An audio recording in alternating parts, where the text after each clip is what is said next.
अभी दिल की बात करें तो मुझे तो बात करनी नहीं आती जो मैं इतनी लंबी करूं। इस पर बात पता है कौन लोग कर सकते हैं? डॉक्टर। वो आपको ऐसी ऐसी बातें बताएंगे, अल्लाह उन्हें तौफीक दे। बहुत सारे लोग होंगे ऐसे कि जो डॉक्टर भी हैं और अल्लाह के दाई भी हैं। और अगर एक डॉक्टर अल्लाह का दाई बनता है तो वो हमें बहुत बेहतर तरीके से ये चीजें बता सकता है कि एक दिल अल्लाह ने बनाया है और वो सिर्फ क्या करता है कि उसके 4 हिस्से हैं, 4 पाइप जा रहे हैं, वो सारे खून को पंप कर रहे हैं, पूरे जिस्म में खून इसके जरिए जा रहा है। अच्छा, एक तो ये हो गई एज ए, जो दिल है ना एज ए मशीनरी है एक, चले।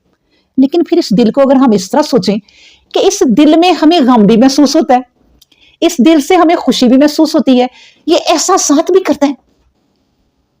अगर दिल उदास है तो पूरी दुनिया उदास है, अगर दिल खुश है तो पूरी दुनिया खुश लगती है।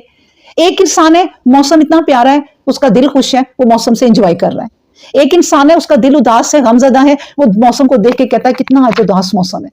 अपनी अपनी दिल की फीलिंग है। इस दिल के कितने काम है आप बताएं।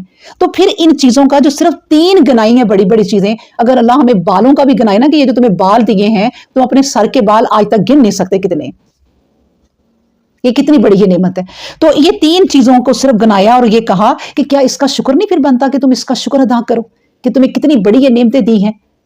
आंखों को आप यूज करते हैं ना जब भी, तो उसका शुक्र अदा करें कि अल्लाह मैं अपनी आंखों से देखती हूँ, मुझे दुनिया नजर आती है, मैं इन आंखों से पढ़ती हूँ, इन आंखों से चीजों को इस्तेमाल करती हूँ। अगर ये ना हो, आप कहते हैं ना अंधे से पूछो आंख की कीमत और बहरे से पूछो फिर कानों की।